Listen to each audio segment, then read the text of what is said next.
Everyone, and thank you for purchasing the Before and After Shopify section by qwiqode. In this video, I'll be showing you how to actually use it. So if you haven't installed it yet, please refer to the separate video installed in the package, included in the package, and you also have access to a PDF with instructions. So to get started, head over to your theme editor, navigate to the page you want to add the section to.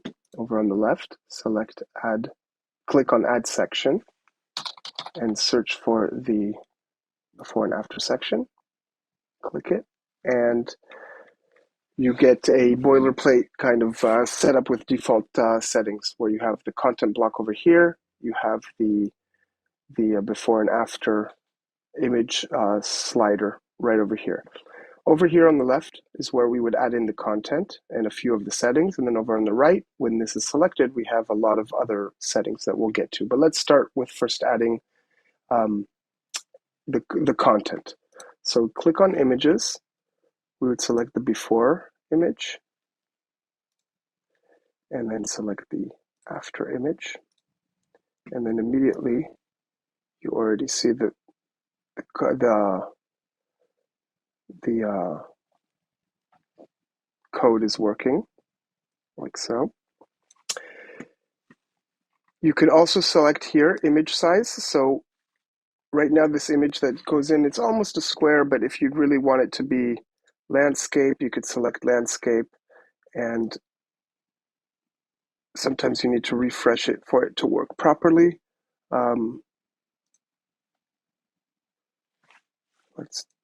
Or just save it. Sometimes there's just a small little glitch there. But there you go, you have landscape, or you could do portrait and have it like that. Again, there's this weird issue which shouldn't be happening.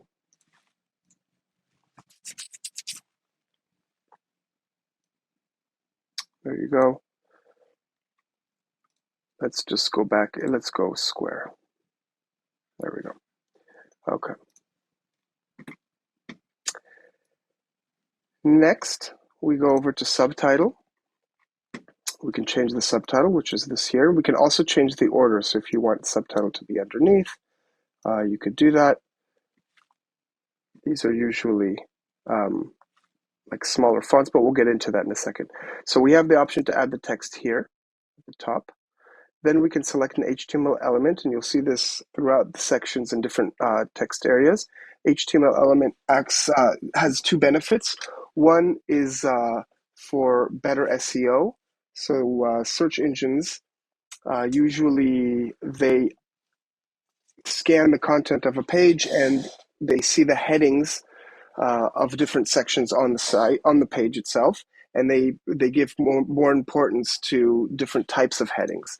So if you have an H1, for instance, then that would be like a very important piece of content, and usually that's the page title, and that's why it's only recommended to use one H1 on a page. And then others, you have H2, H3, and so on. So you can select based on the way your site is working, you can, or your strategy, if this is at the very top of the page, and you want it as a page title or just a section title. Sometimes we do H3 because this is the subtitle, and let's say the section title could be an H2, and so on. And the other benefit is to import the styling from your theme. So usually your theme has already specific styling, whether it's font weight or height or color or so on, for the different types of headings. So that would already import it, so you don't have to update it in this section in the settings, but you could do that anyway. Next, we have custom font. So you could, if you want to change the font of it, usually it imports the font already in your theme, but this way you can change it if it's not doing what you want it to do, and you could select, for instance, something like that. You can give it the font weight. You can give a color to it, like so, when it's a little bit too light. Something like that, for instance. Next, you can adjust the font size. So if you don't like the font size that's inherited from your theme, you can change it, make it bigger or smaller, however you'd like that. You could set the line height, which isn't as relevant here because line height is the space between the two lines, and this probably isn't going to go much longer, but if it does, you can adjust the line height to your liking. And then letter spacing. as well as the space between each letter. So you can see you could spread that out a little bit more if you like. We have those three options as well for mobile. Since mobile has a little bit different setup, you could set the font size to be smaller or larger, however you'd like. Margins, so the margin is the space above and below. So if you want a little bit less space between that and the title, you can select the margin to be a little bit smaller. Don't forget that the title also has margins, so sometimes even if this is at 0, they're still not touching. You can go over and set there. And then we have the margins for the mobile version as well. Section title is also basically the same settings. We can set up the title there, HTML element, choose a custom font if we'd like, title color, font size, line height, letter spacing for mobile, and then margins as well. So here, if we reduce the title, you see that's much closer now, like that. And then we can increase the margin bottom if we want this to be further down. Next, text block. So text block, we have an area here with rich text that you can add, and you can add links or make bold, etc. You can set up the custom font like we did for the others. Font weight, colors, font size, line height, letter spacing to fit exactly the look and feel of your site. And the last option we have is buttons. If you want to add a button, we actually have an option to add 2 buttons, where you could do one as a main CTA call to action button, or in this one you can remove the backgrounds and just have a text. So for instance, if we have this first one, first of all, we could set the margin so we can have it further down the section. Margin bottom isn't as relevant unless you're moving it over here or something, so you want to give more space, for instance, but that's probably not likely you'll do. You can add margin between the buttons if you want them to be further away. And you can also set it to stack, so you could do one above the other instead of side by side. For mobile, we also have the margin top and bottom option. Next, we have an option for the buttons to add a CSS class. Sometimes you know which class it is that your theme is using, and that can usually inherit, at least for the most part, the styling of other CTA buttons. Here you have the label, or let's do buy now. Oops, buy. And then you can set the link for it. Set the font as well. Font weight. Or if we want to have it bold, let's say, like that. Let's do this.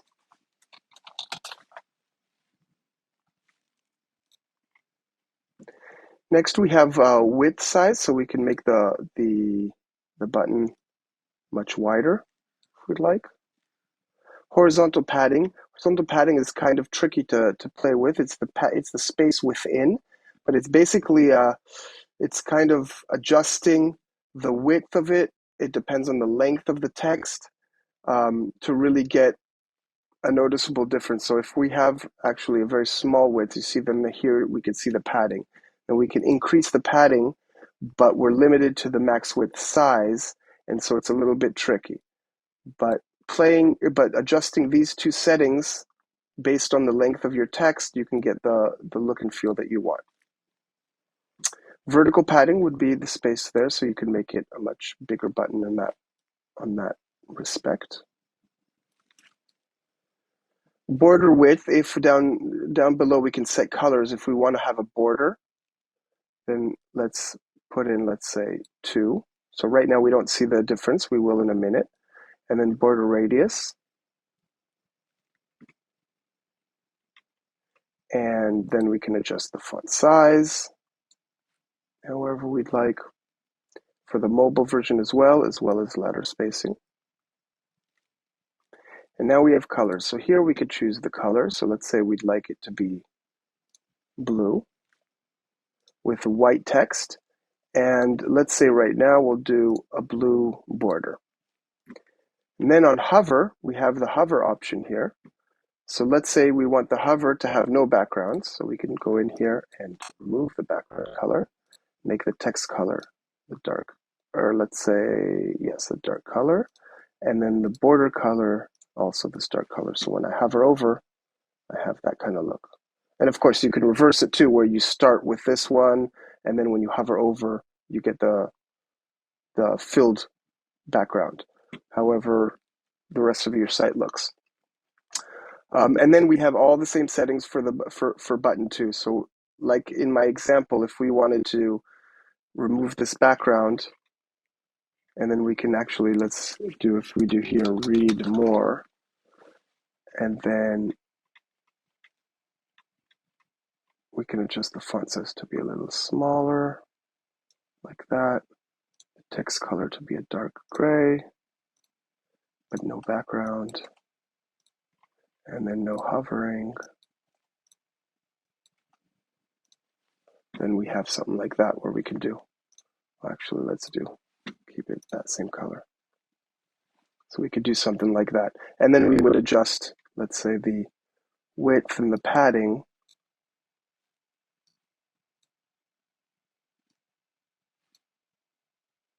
like that. And then the margins, if we want it to be a little bit closer and to be more aligned, we'd adjust the vertical padding. But then on the other hand, we can also just stack them like that and then adjust the settings accordingly as well. So now that we set all the content up, let's get into the other settings as well. So we click on the main section up here, and then we have down here some more settings. So we have an option to set the section width of this whole thing within the browser. So right now it's regular. So if you look at this, then it's limited in terms of the width. It's best actually viewed if we set up, let's say, a background color of this dark gray. So we're limited this way. We can adjust the width of it with this content max width. So we can make it much smaller if we'd like so. We can also set the width to be full width. So this width would still control the content maximum width, as you can see here. You can make it smaller. But as you see, the background extends to the edges of the browser. So sometimes you want that kind of look where it actually extends all the way and you have some negative white space here, but the content is still limited and not stretching out to the very edges. But you can also do that with real full width. And then this content max width is basically ignored. So as you can see, the image, it goes all the way to the edge and the text goes all the way to the edge. We can adjust still the width of this text and the difference, but let's say on bigger screens, this image is going to be very, very large, and you can adjust that however you'd like. Next, we have section margin top and bottom. So this is space above and below if we want more space between the different content blocks that you have on the site. So you could just adjust that. And as you can see, you have more space below, and then obviously above, you can do that too. Padding is the space within. So if we want, like I mentioned, more space on the sides, we could do something like that. And notice that it does it on both sides, like that. And then padding top, which is this area, and padding bottom, which is this area right over there. Next, we have the margins and the paddings for mobile as well that we can adjust. Next, we have the styling for this block here. You can adjust the width of this border, of this line. So we can make it much bigger if you'd like, much smaller, and you can adjust its color. So if you want it to be black. You can adjust the size of this circle here, so we can make it smaller or larger.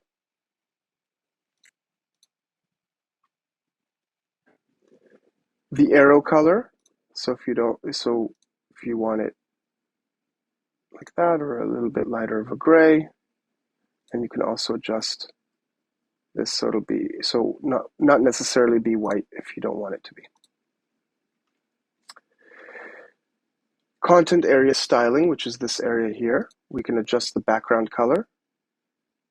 If you can see, oh, that's the same color, excuse me. We can give that section just that a different color if we'd like.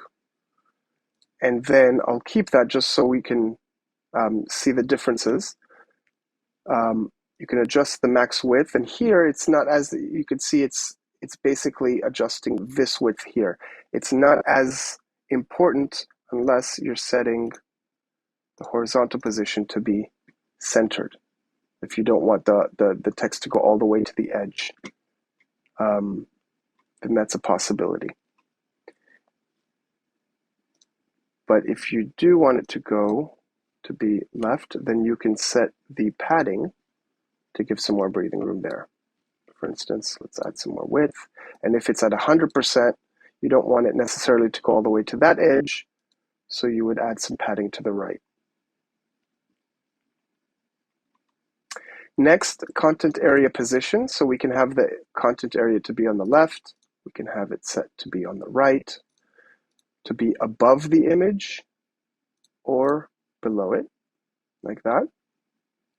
Let's get rid of this color for now. And actually, let's make this background much lighter. There we go.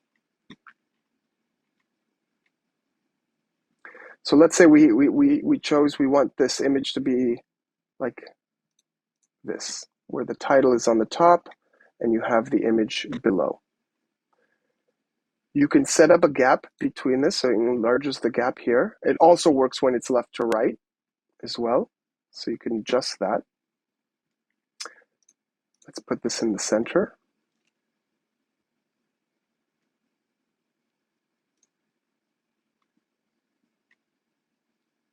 We have these same settings for mobile. You could see the padding and all that with mobile screens that are much smaller, as well as gap. Then image width, we can adjust the image width. So especially in a setup like this, where the text is at the top, we can make the image much bigger or much smaller if we want, like that. And if we have it like so, and we adjust the width to be bigger,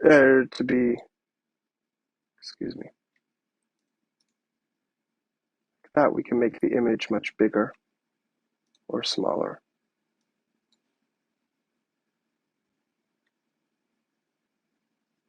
Like that.